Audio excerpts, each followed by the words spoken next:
അപ്പൊ ഇന്ന് നമ്മുടെ കൂടെ ഇവിടെ അഹോയ് കൺസൾട്ടൻസിന്ന് അവര് വഴി വന്ന 3 സ്റ്റുഡൻസ് ആണ് നമ്മുടെ കൂടെ ഉള്ളത്. അപ്പൊ നമുക്ക് എന്തായാലും അവരുടെ പേരും അതേപോലെ അവരുടെ കുറച്ച് ഡീറ്റെയിൽസ് ഒക്കെ നമുക്ക് അറിയാം. എൻ്റെ പേര് ആസിഫ് എന്നാണ്. ഞാൻ കൊച്ചിയിൽ നിന്നാണ് വരുന്നത്. ഞാനിവിടെ മെൻ്റൽ യൂണിവേഴ്സിറ്റി ഇൻ ബുർണോയിൽ മാസ്റ്റേഴ്സ് ഫോർ ഇൻ്റർനാഷണൽ ടെറിട്ടോറിയൽ സ്റ്റഡീസിലാണ് എൻറോൾ ചെയ്തിട്ടുള്ളത്. അടുത്ത ആള്. എൻ്റെ പേര് ജംഷിദ്. ഞാൻ കൊച്ചിയിൽ നിന്നാണ് വരുന്നത്. ഞാനിവിടെ ബെർണോയിലെ മെൻ്റൽ യൂണിവേഴ്സിറ്റിയിൽ ഇൻ്റർനാഷണൽ ടെറിട്ടോറിയൽ സ്റ്റഡീസ് എന്ന കോഴ്സാണ് പഠിക്കാൻ വന്നിരിക്കുന്നത്. എൻ്റെ പേര് അമൽ. സ്ഥലം ട്രിവാൻഡ്രമാണ്. ഇപ്പോൾ മസാരിക് യൂണിവേഴ്സിറ്റിയിൽ ബിസിനസ് മാനേജ്മെൻറ്റിൽ മാസ്റ്റേഴ്സ് ചെയ്യുന്നു. അപ്പൊ നിങ്ങളിവിടെ അഹോയ് കൺസൾട്ടൻസി വഴിയല്ലേ വന്നത്? അപ്പൊ എനിക്ക് അതിന്റെ ഡീറ്റെയിൽസ് ഒന്ന് പറയാമോ? നിങ്ങളുടെ സ്റ്റോറി വന്നിട്ട് എങ്ങനെയായിരുന്നു, അവരുടെ ഹെൽപ്പും അങ്ങനെയുള്ള കാര്യങ്ങളൊക്കെ ഒന്ന് പറയാമോ? ഞാൻ ആക്ച്വലി എൻ്റെ ഫ്രണ്ട് വഴിയാണ് അഹോയിലേക്ക് എത്തുന്നത്.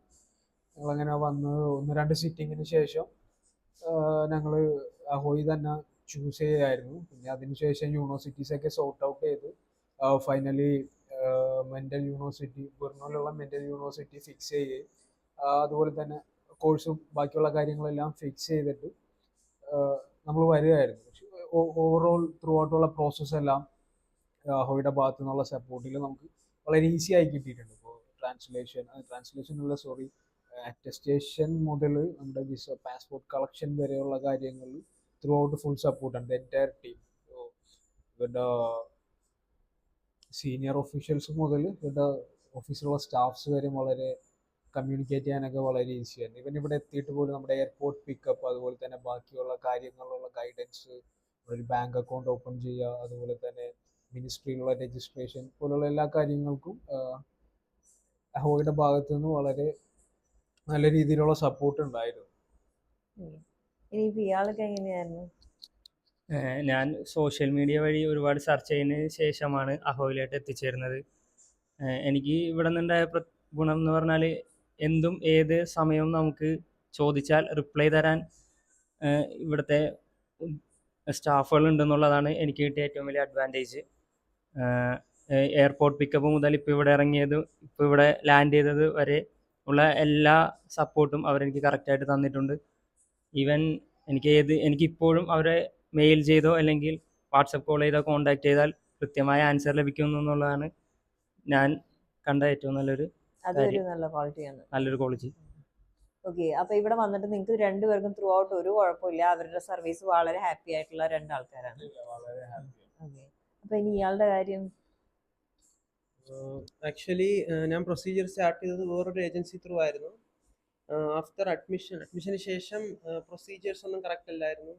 ലൈക്ക് എന്നെ വിളിച്ച് കാര്യങ്ങളൊന്നും അറിയിക്കുന്നില്ല, കുറേ ബുദ്ധിമുട്ടി. സോ ആഫ്റ്റർ ദാറ്റ് ഞാൻ ടൈപ്പ് ഒക്കെ നിർത്തി അഹോയെ കോൺടാക്ട് ചെയ്യുമായിരുന്നു for the final procedures. Like insurance, പിന്നെ എൻ്റെ അക്കോമഡേഷൻ ഒന്നും കറക്റ്റായിട്ട് അവർ ഇൻഫോം ചെയ്ത് എനിക്ക് ശരിയാക്കിയില്ല. So I contacted Ahoy for the procedures and they were really helpful. കുറേ കാര്യങ്ങൾ ഹെൽപ്പ് ചെയ്ത് എനിക്ക് അക്കോമഡേഷൻ ശരിയാക്കി, ഇൻഷുറൻസ് എടുത്തു. പിന്നെ ചെക്കിൽ എത്തിക്കഴിഞ്ഞിട്ടുള്ള പ്രൊസീജിയേഴ്സ് ഇപ്പോൾ ആസിഫും ജംഷിദും പറഞ്ഞതുപോലെ അതിലും ഹെൽപ്പ് ചെയ്തു. ലൈക്ക് ബാങ്ക് അക്കൗണ്ട് എടുക്കുന്നതും പിന്നെ ഇവിടുത്തെ ബേസിക് കാര്യങ്ങൾ എങ്ങനെയാണ് വർക്ക് ചെയ്യുന്നത്, അതൊക്കെ ഭയങ്കര ഹെൽപ്ഫുൾ ആയിരുന്നു. ഓക്കെ, അപ്പൊ നിങ്ങൾക്ക് പാർട്ട് ടൈം ജോലി അങ്ങനെയുള്ള കാര്യങ്ങളൊക്കെയാ? കുറച്ച് കോൺടാക്ട്സ് തന്നിട്ടുണ്ട്. പാർട്ട് ടൈം ജോബ് അസിസ്റ്റൻസ് ഒരു പ്രൊവൈഡ് ചെയ്യുന്നുണ്ട്. 1-2 സ്ഥലത്ത് ഞങ്ങൾ പേഴ്സണലി വിസിറ്റ് ചെയ്തു. ഒരു ബെറ്റർ ഓപ്ഷൻ വരുമ്പോൾ ചൂസ് ചെയ്യാന്നുള്ളതിൽ നിൽക്കുകയാണ്. നിങ്ങൾക്കും അതേപോലെ തന്നെയാണ്? അതെ, കുറച്ച് കോണ്ടാക്ട്സ് തന്നിട്ടുണ്ട്. പിന്നെ നമ്മളും ബെറ്റർ ഓപ്ഷന് വേണ്ടി വെയിറ്റ് ചെയ്യുകയാണ്. അതുപോലെ നമ്മൾ 1-2 ഓപ്ഷൻസ് നോക്കിയിട്ടുണ്ട്.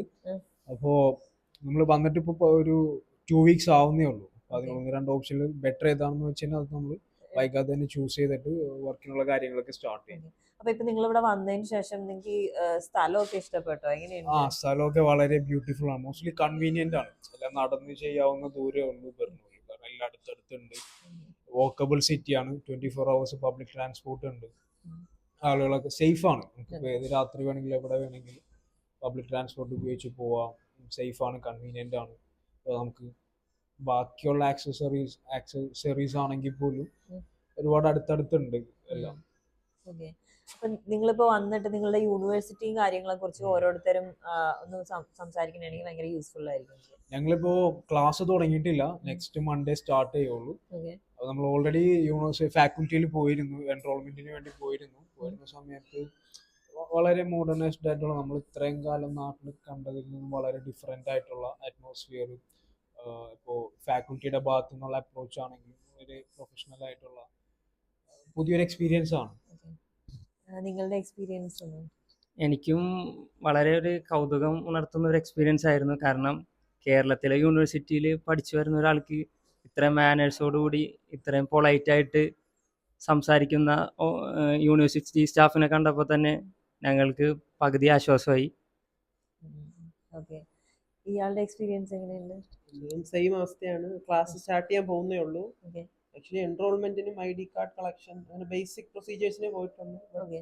ബർണൂർ സ്റ്റുഡൻറ് സിറ്റി ആണ്, ഓക്കെ ഒരുപാട് ഇന്റർനാഷണൽ സ്റ്റുഡൻസ് വരുന്നുണ്ട്, ഒരു മൾട്ടി കൾച്ചറൽ എക്സ്പീരിയൻസ് ആയിരിക്കും. പിന്നെ സ്റ്റാഫ്സ് ഒക്കെ ആണെങ്കിലും ഭയങ്കര ഫ്രണ്ട്ലി ആയിരുന്നു. അങ്ങനെ ഇന്റർനാഷണൽ മാറ്റേഴ്സ് ഹാൻഡിൽ ചെയ്യുന്നവരൊക്കെ ഭയങ്കര ഫ്രണ്ട്ലി ആയിരുന്നു. Okay okay. അപ്പൊ ഇനി എനിക്ക് അറിയാനുള്ളത് എന്താണെന്ന് വെച്ചിട്ടുണ്ടെങ്കിൽ, ഇപ്പൊ ഇവിടെ വന്നു കഴിഞ്ഞാൽ നെക്സ്റ്റ് വരാൻ പോകുന്ന കുട്ടികൾക്ക് നിങ്ങൾക്ക് എന്തെങ്കിലും ഒരു ടിപ്പ് പോലെ കൊടുക്കാൻ പറ്റുമോ? ഇപ്പൊ ഏജൻസി ചൂസ് ചെയ്യുമ്പോഴും അങ്ങനെയുള്ള കാര്യങ്ങൾക്ക് നിങ്ങൾക്ക് എന്താണ് പറയാനുള്ളത് ഒന്ന് പറയാമോ?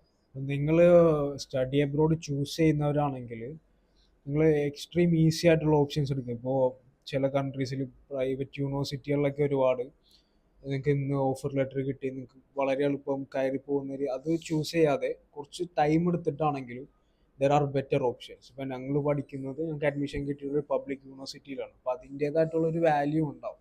അപ്പം നിങ്ങളൊരു എപ്പോഴും ചൂസ് ചെയ്യുന്ന സമയത്ത് നിങ്ങളുടെ കോഴ്സിനെ കുറിച്ചും നിങ്ങൾ ചെല്ലുന്ന സിറ്റിയെക്കുറിച്ചൊക്കെ അത്യാവശ്യം അന്വേഷിച്ച് എൻക്വയറി ചെയ്ത് മനസ്സിലാക്കി വെക്കുക. എപ്പോഴും നല്ലൊരു കൺസൾട്ടൻസി തന്നെ ചൂസ് ചെയ്യുക, കാര്യങ്ങൾ ചോദിച്ച് മനസ്സിലാക്കുക, നിങ്ങളുടെ യുക്തി കൂടി ഉപയോഗിക്കുക. കാരണം നിങ്ങൾക്ക് മനസ്സിലാക്കാൻ കഴിയണം നിങ്ങൾ പഠിക്കുന്നത് എന്താണ്, അല്ലെങ്കിൽ നിങ്ങളുടെ ഏജൻസിയുടെ അല്ലെങ്കിൽ നിങ്ങളുടെ കൺസൾട്ടൻസിയുടെ അപ്രോച്ച് എന്താണെന്നുള്ള രീതിയിൽ നിങ്ങൾക്ക് തീരുമാനങ്ങൾ എടുക്കാൻ കഴിയണം. കാരണം വന്നതിന് ശേഷം ഇപ്പോൾ ഒരുപാട് കാണുന്നുണ്ട്, വന്നതിന് ശേഷം പറ്റിക്കപ്പെട്ട് എന്നുള്ള രീതിയിലൊക്കെ കുട്ടികൾ പറയുന്നുണ്ട്. നിങ്ങളുടെ ഭാഗത്ത് അതിൽ മിസ്റ്റേക്ക് ഉണ്ട്, കാരണം പ്രോപ്പർ റിസർച്ച് ഇല്ലാത്തതിൻ്റെ പേരിൽ സംഭവിക്കുന്നതാണ്. ഇപ്പോൾ ഒരുപാട് ട്രസ്റ്റബിൾ ആയിട്ട് ഇപ്പോൾ അഹോയി പോലെയുള്ള ഏജൻസികളുണ്ട് ട്രസ്റ്റബിൾ ആയിട്ടുള്ളത്. അവർ ത്രൂ വരികയാണെങ്കിൽ നിങ്ങൾക്ക് കുറച്ചും കൂടി കൺവീനിയൻ്റ് ആയിരിക്കും കാര്യങ്ങൾ. കുറച്ച് നിങ്ങൾക്ക് ടൈം എടുത്താലും that's much more better for you. Okay. അപ്പോൾ നിങ്ങളുടെ എല്ലാം ഫീഡ്ബാക്സും എല്ലാം കേട്ടതിലും ഇപ്പം കാണുന്ന ആൾക്കാർക്കും ഭയങ്കര ഹെൽപ്ഫുൾ ആയിരിക്കും. കാരണം ഒരു യൂണിവേഴ്സിറ്റി എടുക്കാനായിട്ടും അതേപോലെ കൺസൾട്ടൻസി ആണെങ്കിലും ചൂസ് ചെയ്യുന്ന കാര്യങ്ങളിലെല്ലാം നിങ്ങളിപ്പോൾ ഈ പറഞ്ഞ കാര്യങ്ങൾ വളരെ ഇമ്പോർട്ടൻ്റ് ആയിട്ടുള്ള കാര്യങ്ങളാണ്. അപ്പോൾ എന്തായാലും ഈ വീഡിയോ ഇത്രേ ഉള്ളൂ. അപ്പോൾ എന്തായാലും നെക്സ്റ്റ് ഒരു വീഡിയോയിൽ കാണുന്നതുവരെ നമുക്ക് ടിൽ ദെൻ ബൈ.